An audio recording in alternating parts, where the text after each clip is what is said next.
Hi friends, welcome back to my channel. Jaswin జెసిక అందరూ ఎలా ఉన్నారండి? నేనైతే చాలా బాగున్నాను. మీరందరూ కూడా బాగుండాలని మనస్ఫూర్తిగా కోరుకుంటున్నాను. మనకి అతి త్వరలోనే దీపావళి పండుగ రాబోతుంది కదండి. దీపావళి పండుగ అయిపోయిన తర్వాత నాగుల చవితి రాబోతుంది. నాగుల చవితి రోజున, నాగుల పంచమి రోజున, సుబ్రహ్మణ్యేశ్వర షష్ఠి రోజున సుబ్రహ్మణ్యేశ్వర స్వామిని అలానే జంట నాగులని పూజించాలి. పుట్టలో కూడా పాలు పోయాలి. సంవత్సరానికి ఒక్కసారైనా ప్రతి ఒక్కరూ తప్పకుండా పుట్టలో పాలు పోయాలి. ఈ వీడియోలో నేను నాగుల చవితి పూజా విధానం పూర్తిగా షేర్ చేస్తానండి. నాగుల చవితి రోజున పుట్టలో పాలు పోయడానికి శుభ సమయం వచ్చేసి 2025 అక్టోబర్ 25 శనివారం రోజున ఉదయం 7:30 నుంచి 9 గంటలలోపు పోయొచ్చండి. ఒకవేళ ఈ ఉదయం సమయంలో వీలు కాకపోతే ఉదయం 10:30 నుంచి 12 గంటలలోపు పుట్టలో పాలైతే పోయొచ్చండి. గుళ్ళో కూడా అభిషేకం చేసుకోవచ్చు. విషయాలన్నీ తొలగిపోవాలంటే నాగుల చవితి రోజున అలానే సుబ్రహ్మణ్య షష్ఠి రోజున సుబ్రహ్మణ్యేశ్వర స్వామికి అలానే పుట్టలో పాలు పోసి పూజ చేస్తే చాలా మంచిది. సంతానం లేని వారికి సంతానం కలుగుతుంది. ఉద్యోగం లేని వారికి ఉద్యోగం వస్తుంది. మనకున్న దోషాలన్నీ తొలగిపోతాయి. స్వామివారి అనుగ్రహం మనకు తప్పకుండా కలుగుతుంది. సుబ్రహ్మణ్యేశ్వర స్వామికి నాగుల చవితి రోజున షష్ఠి రోజున పూజ చేస్తే చాలా మంచిదండి. పూజను ఇంట్లో ఏ విధంగా చేయాలి, అలానే గుడిలో నాగప్రతిమలు ఉంటాయి కదండి, అలాగే సుబ్రహ్మణ్యేశ్వర స్వామి విగ్రహం కూడా ఉంటుంది కదా. సుబ్రహ్మణ్యేశ్వర స్వామి పూజ అభిషేకం నేనే విధంగా చేస్తానో చూపిస్తానండి. అలానే పుట్ట పూజను నేనే విధంగా చేస్తానో కూడా మీతో షేర్ చేసుకుంటానండి. ముందుగా నేను సుబ్రహ్మణ్యేశ్వర స్వామి పూజను ఇంట్లో ఏ విధంగా చేస్తానో షేర్ చేసుకుంటానండి. లేచి ఇల్లు గుమ్మాలన్నీ శుభ్రం చేసుకొని తలస్నానం చేసి గుమ్మానికి పసుపు రాసి కుంకుమ బొట్లు పెట్టుకోవాలండి. సుబ్రహ్మణ్యేశ్వర స్వామిని ఆరాధించడం వలన చర్మ వ్యాధులు, రోగాలు తగ్గుతాయి. సంతానం లేని వారికి సంతానం కలుగుతుంది. ఉద్యోగం లేని వారికి ఉద్యోగం వస్తుంది. పెళ్లి కాని వారికి వివాహం జరుగుతుంది. ఎవరైతే సంతానం లేక ఇబ్బంది పడుతున్నారో అలాంటి వారు సుబ్రహ్మణ్యేశ్వర షష్ఠి రోజున కానీ నాగుల చవితి రోజున కానీ సుబ్రహ్మణ్యేశ్వర స్వామిని పూజించడం వలన స్వామివారి అనుగ్రహం తప్పకుండా కలుగుతుంది. సుబ్రహ్మణ్యేశ్వర స్వామికి పూజ చేసి అభిషేకం చేస్తే తప్పకుండా సంతానం కలుగుతుంది. సుబ్రహ్మణ్యేశ్వర స్వామి పూజను గుడిలో చేసుకుంటే చాలా మంచిదండి. అయితే అందరికీ వీలు కాదు కదా. వీలు కాని వాళ్ళు ఇంట్లో కూడా స్వామివారి పూజను చేసుకోవచ్చు. ఇంట్లో స్వామివారి పూజను నేను ఏ విధంగా చేసుకుంటానో షేర్ చేస్తానండి. స్వామివారి పూజను పూజా మందిరంలో అయినా చేసుకోవచ్చండి, లేదా పీఠం ఏర్పాటు చేసుకునైనా పూజ చేసుకోవచ్చు. ముందుగా ఎక్కడైతే పూజ చేద్దామనుకున్నారో ఆ ప్లేస్ని శుభ్రంగా తుడిచి ఈ విధంగా అష్టదళ పద్మ ముగ్గు వేసుకోవాలండి బియ్యం పిండితో. తర్వాత స్వామివారి ఫోటోను నిలుపుకోవడం కోసం ఒక పీటను శుభ్రంగా కడిగి పసుపు రాసి కుంకుమ బొట్లను పెట్టి ఆ ముగ్గు మీద ఈ పీటను వేయాలండి. ఆ పీట మీద జాకెట్ ముక్కను కానీ తెల్లని టవల్ని కానీ వేసుకొని 3 గుప్పెళ్ళు కానీ 5 గుప్పెళ్ళు కానీ బియ్యం పోసి ఆ బియ్యం మీద కొద్దిగా పసుపు కుంకుమ వేసి స్వామివారి ఫోటోను నిలుపుకోవాలండి. ముందుగా స్వామివారికి గంధం కుంకుమ బొట్లు పెట్టుకోవాలి. ముందుగా మనం ఏ పూజ చేసినా విఘ్నాలు కలగకుండా ఉండడానికి గణపతి దగ్గర పూజ చేసుకుంటాం కదండి. ముందుగా స్వామివారికి గంధం కుంకుమ బొట్లు పెట్టి వినాయక స్వామి అష్టోత్తరం వినుకుంటూ పువ్వులతో అక్షంతలతో పూజ చేసుకోవాలండి. ముందుగా దీపారాధనను వెలిగించాలి. దీపారాధనను వెలిగించడానికి ఏకహారతిని కానీ అగరవత్తిని కానీ ఉపయోగించాలి. నువ్వుల నూనెతోనైనా దీపారాధన చేయొచ్చండి, కొబ్బరి నూనెతో అయినా చేయొచ్చు, ఆవు నెయ్యితో అయినా చేయొచ్చు. ఆవు నెయ్యితో దీపారాధన చేస్తే చాలా మంచిది. సుబ్రహ్మణ్యేశ్వర స్వామికి ఈ రోజున ఎరుపు రంగు అక్షింతలు, ఎరుపు రంగు పువ్వులు, తెల్లని పువ్వులతో పూజ చేస్తే చాలా మంచిది. అలానే ఎరుపు రంగు ప్రమిదల్లో దీపారాధన చేస్తే కూడా చాలా మంచిదండి. పిండి దీపారాధన చాలా మంచిది. ఈ రోజున ఎన్ని దీపాలను వెలిగిస్తే అంత మంచిదండి. దీపం సాక్షాత్తు పరబ్రహ్మ స్వరూపం కాబట్టి దీపం దగ్గర 2 అక్షంతలు పూలు పెట్టి నమస్కారం చేసుకోవాలి. వినాయక స్వామికి పూజ చేసేటప్పుడు ఓం గం గణపతి అయిన మహా అనుకుంటూ కూడా పువ్వులతో అక్షంతలతో పూజ చేసుకోవచ్చండి. వినాయక స్వామి దగ్గర కూడా దీపారాధన చేశాను. స్వామివారికి 2 అగరవత్తులను వెలిగించి ధూపం చూపించి ఏదైనా ప్రసాదం పెట్టాలండి. ప్రసాదం పెట్టి హారతి ఇచ్చి నమస్కారం చేసుకోవాలి. స్వామివారి పూజ కంప్లీట్ అయిన తర్వాత సుబ్రహ్మణ్యేశ్వర స్వామి దగ్గర పూజ చేసుకోవాలండి. సుబ్రహ్మణ్యేశ్వర స్వామి అష్టోత్తరం చదువుకుంటూ పువ్వులతో అక్షంతలతో పూజ చేసుకోవాలండి. స్వామివారికి ఈ విధంగా ఎరుపు రంగు ప్రమిదల్లో దీపారాధన చేశానండి. సుబ్రహ్మణ్యేశ్వర స్వామి అష్టోత్తరం సహస్రనామం చదువుకుంటూ లేదా ఫోన్లో వినుకుంటూ కూడా ఈ విధంగా స్వామివారికి పూజ చేసుకోవచ్చండి.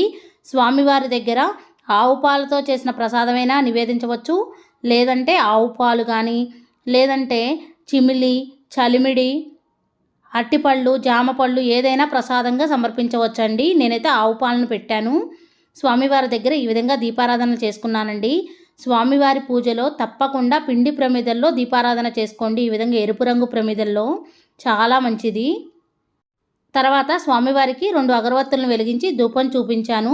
స్వామివారికి ప్రసాదం పెట్టి హారతిచ్చి నమస్కారం చేసుకున్నానండి. స్వామివారి దగ్గర కొబ్బరికాయ కొట్టినా చాలా మంచిది. ఈ విధంగా మనం గుడికి వెళ్ళడం వీలు కానప్పుడు స్వామివారి పూజను ఇంట్లో కూడా చేసుకోవచ్చండి. అయితే స్వామివారి పూజలో నేను ఎర్రని దీపాలను పెట్టాను కదండి. ఈ ఎర్రని ప్రమిదలను ఎలా తయారు చేశానంటే బియ్యం పిండిలో కొద్దిగా బెల్లం పౌడరు, ఆవు పాలు వేసి అలాగే కొద్దిగా కుంకుమ వేసి చపాతీ పిండిలాగా కలుపుకొని ప్రమిదల్లాగా చేసుకోవాలండి.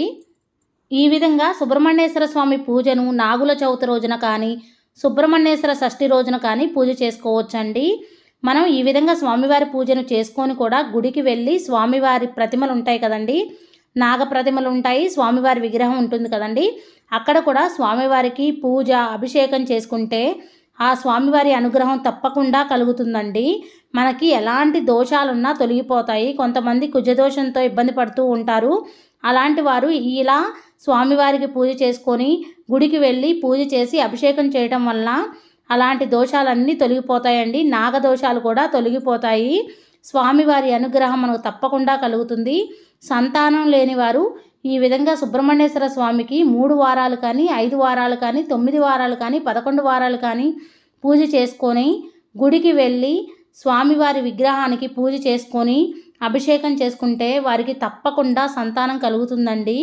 గుడిలో సుబ్రహ్మణ్యేశ్వర స్వామి పూజ చేసుకోవడం కోసం ముందుగా సిద్ధం చేసుకోవాల్సిన వస్తువులు కుంకుమ, గంధం, ఆకులు, సాంబ్రాణి, అగరవత్తులు, ఒత్తులు, హారతి కర్పూరం, అగ్గిపెట్టె, కొబ్బరి నూనె కానీ నెయ్యి కానీ ఆవు నెయ్యి ఉంటుంది కదా, ఆవు నెయ్యి లేదా నువ్వుల నూనె కూడా తీసుకోవచ్చండి. ఇక్కడ కొద్దిగా బెల్లం పౌడరు తీసుకున్నాను ప్రసాదం కోసం. ఒక వాటర్ బాటిల్ తీసుకున్నాను.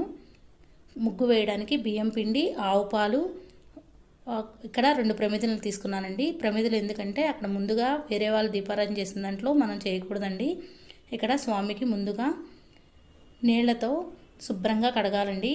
ఎందుకంటే అంతకుముందు ఎవరైనా పూజ చేసుకుంటారు కదా, అందుకని ముందుగా స్వామిని నీళ్లతో కడిగిన తర్వాత ఆవు పాలతో ఈ విధంగా అభిషేకం చేయాలండి.